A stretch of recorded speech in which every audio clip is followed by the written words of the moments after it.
My name is Declan Marsh. I mop floors for a living. Not on Earth, though. Earth is far away. A blue dot I sometimes think about on quiet mornings, when the palace crystal hums, and the light turns gold through the tall windows. I work in the imperial palace of the Zendri, a species so tall and sharp-looking that standing next to one feels like standing next to a cathedral. They have silver blue skin that changes color with the weather, eyes like polished dark stones, and a sense of personal dignity so deep, it goes all the way down to their bones. I have been here 3 years. I speak enough of their language to say good morning, excuse me, and where is the supply closet? That is all I need. In this palace, a human janitor is not expected to say much else. No one looks at me when I walk through the corridors. The guards do not nod. The noble-aides in their color-coded sashes look straight through me, like I am made of glass. The court physicians sweep past in their long white coats, as if the air I occupy belongs to a different category of the world. I used to find this strange. Now I find it useful. When no one looks at you, you see everything. That is important. Remember that part. The palace is enormous and very beautiful. The ceilings are carved from living crystal that hums softly on certain mornings. The floors are pale stone, cool under my boots even in summer, and they show every scuff and watermark, which is why I am here every morning at 6, with a mop and a bucket of warm water that smells faintly of something like pine, though the trees outside this palace are violet and shaped like hands. I know every corridor. I know which ones carry sound and which ones swallow it. I know which door sticks in the rain, which window leaks cold air in winter, and which of the noble aides sneaks extra food from the kitchen after midnight. I know this palace the way every janitor knows their building, completely, and from angles no one else uses. The east wing is mine. That includes the residential quarters of the imperial family. I clean the corridor outside the princess's chamber every single morning. I have done this for 3 years.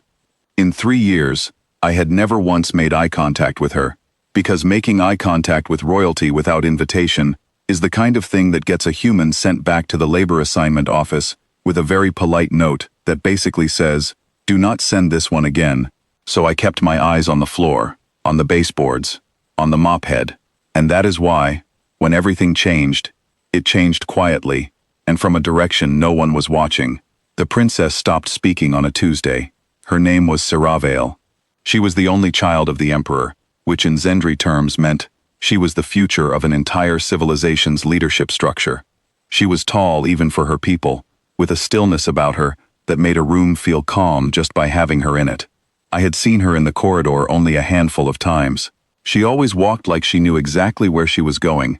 She stopped speaking on a Tuesday, and by Friday, the palace was moving differently. Quieter, but not the peaceful kind of quiet. The kind of quiet that means everyone is holding their breath. I heard things, because no one thought about whether I could hear them. The royal physician, a serious man named Valesath, visited her chamber on day 4, and came out looking as flat as a piece of paper. I had never seen a Zendri look that way before. Their brow ridges flatten when they are very disturbed. His were completely flat. By day 7, a second physician arrived.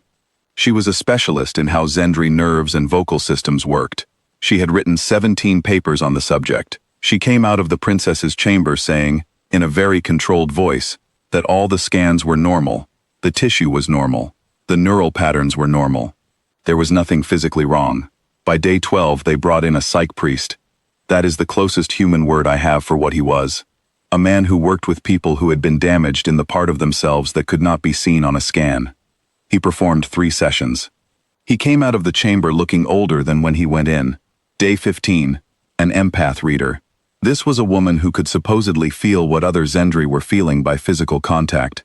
She pressed her fingers to the princess's temples, closed her eyes, and after a long time said she felt nothing unusual, just an absence, like a room with all the furniture removed. Day 17, a mutism specialist from a northern city, brought in at enormous expense, and clearly aware of it. He presented the princess with questions, with prompts, with gentle challenges. She looked at him. She said nothing. He left looking confused in a way that experts do not enjoy feeling. By day 19, 12 doctors had failed. 12 brilliant, qualified, caring doctors had looked at the princess and found nothing they could fix, because the thing that was broken was not in any of their textbooks. And I was still mopping the corridor outside her chamber every morning at 6, because the floor still got dirty and someone still had to clean it. Here is what I noticed, because I was there at 6 in the morning, when the court was still asleep, and no one was performing anything for anyone. She wrote in a small notebook every morning. Not words, shapes, spirals mostly, and a shape I can only describe as two curved lines facing each other, never quite closing into a circle. She did this for about 20 minutes, always facing the window, always with her back slightly toward the door. Then she would close the notebook and put it under a specific crystal on the windowsill, a blue-green one, shaped a little like a cracked tooth, and fold her hands in her lap and look out at the violet trees. And she watched me. Not with suspicion, not with annoyance. The way you watch rain. The way you watch a fire when you are cold, and the fire does not belong to you, but it is still warm, and you are glad it is there. I knew that look. I had seen it in the back of ambulances, in emergency rooms, on the faces of people who were frightened and in pain, and had not yet decided whether to trust the person in front of them. It is a very specific look. It means, I am watching to see what you do next. The doctors had been looking for something wrong in her body. I was just there, and because I was just there, I began to understand something that no medical report was going to capture. She was not mute, she was not broken, she was not ill. She was waiting for something worth saying. Now here is the part that took me longer to work out, and I want to explain it carefully because it matters. The Zendri language is extraordinary. I mean that honestly. It is precise and layered, and every single word carries information about the relationship between the two people speaking. But it evolved among a people who organized everything, every bond, every feeling, every connection, into categories that could be named and ranked and placed into a social structure. If a relationship had no place in the structure, the language had no word for it. And here is what the language had no word for. Being surrounded by people who could not truly see you. Being full of feeling with no name in any language that the people around you spoke. Missing not a title or an alliance or a rank, but a single specific person who had known you, quietly, without any formal structure requiring them to. 6 months before she went silent, the princess had lost someone. Not a political ally, not a ranked companion in any official sense. Someone who had simply known her, the way that people sometimes know each other, not because the rules say so, but because they do. That person had died. The court had given the princess all the correct ceremonies, and all the correct sympathy, and all the correct amount of time to grieve. And then the time was over, and the court moved on. And the princess was surrounded by people who cared about her enormously, in every legible, structured, official way. And she had no word for what she was still feeling. When you have no word for something, you cannot say it. When you cannot say it, it sits inside you, getting heavier and heavier, until speaking feels pointless. Because what is the use of speaking if the language you have does not hold what you need to carry? She had not stopped speaking because her voice was broken. She had stopped speaking because her language was not big enough for her grief. I broke protocol on day 20. I had no plan. I am not a brave man. I do not have a dramatic instinct. I had a mop and 32 years of human experience, and a memory of sitting with a woman once in the back of an ambulance, who was not injured, and not dying, but who was shaking so hard her teeth were clicking, and what she needed was not medical attention. She just needed someone to say the name of what was happening to her, because names make things survivable. The princess was at the window. The notebook was under the crystal. Her hands were folded. I had finished the baseboard on the east wall, and I was about to leave. I stopped. She turned her head slightly. Not alarmed, just registering me. I said, in standard galactic, because my Zendri is not good enough for this conversation. I think I know what you are missing. The room went very still. There is a human word, I said. We made it because we needed it. It means the feeling of being surrounded by people who cannot quite see you. It means missing the one person who could. It means being full of something real and true, and having no way to say it, because no one around you has the vocabulary for it. I said the word, lonely, in plain English, the old word, the word humans have been using for so long it has worn smooth, like a stone in a river. She looked at me. I looked at her. She said, very softly, in English she should not have known, lonely.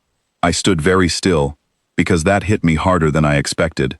She had been studying us, the invisible staff, the humans who moved through the palace like furniture that breathed. She had been watching us the way I had been watching her, carefully, from a quiet distance, trying to understand something she could not yet name. She had found our words somewhere in her private research. She had just not said it out loud until now, because no one had given her permission, and maybe she had not been sure it belonged to her. I said, "Yeah." She put her face in her hands for a moment. When she looked up, her eyes were bright in a way I had not seen before. She picked up the notebook and opened it to the spirals, the brackets, the shapes that could not close into circles. She held it toward me and said, still in English, still quietly, "I did not know it had a name. Most of the worst things do," I said. "That is why we made words for them, so they would be smaller." She was quiet for a moment. Then she said, "Do you have more words like this?" I said, "We have so many. We have words for being sad about something beautiful. We have words for missing a place you have never actually been. We have words for the specific ache of a friendship that ended without anyone saying goodbye." She looked at me the way someone looks at a window when they have been in a dark room for a long time. "How," she said slowly, "does a species build so many words for pain?" I thought about that honestly. "I think," I said, "because we felt the pain first, and then refused to let it stay nameless. Naming it was the only way we could carry it." Royal physician Vailsath found out 3 hours later when the princess walked into the court chamber and told the assembled household, in perfect court register Zendri, that she intended to continue her succession studies and had chosen a human janitor as her official linguistic consultant for a cultural vocabulary project she was beginning immediately. I was dismissed before the last word left her lips. I was reinstated approximately 6 seconds later, when she turned to the head of household with the calm, specific expression of a person who has decided to stop being polite about what she needs, and said something in formal Zendri that a guard translated for me afterward as, "Reverse that decision, or my first act upon ascending will be a mandatory cultural exchange curriculum, and I will begin drafting it tonight." The head of household reversed the decision. I still work the East Wing. The title on my badge now says Linguistic and Cultural Consultant, which is a long way of saying, I still carry a mop, and I still do the baseboard at 6 in the morning, but now sometimes the princess walks with me, and we talk quietly before the palace wakes up. She practices English. I learned Sendri words for things I did not know they felt, but apparently always have. We are building a small dictionary together, not official, not political, not part of any treaty or trade agreement, just two people writing down the words for things that had been living without names. The 12 doctors who came before me were brilliant men and women. They cared, they worked hard, they had every tool their civilization had ever built, and they used all of them. They simply could not see the shape of the whole, because their language had never carved out a word for it. Humans have spent thousands of years being lonely, being afraid, being full of feelings with no structure to hold them, and instead of accepting the silence, we did the stubborn, ridiculous, very human thing. We made words. We named the darkness until it got smaller. We handed those words to each other in the dark and said, "Here, this is what you are feeling. It has a name. You are not alone in it." That is what I gave the princess. Not medicine, not ceremony, not analysis, just a word she already deserved to have.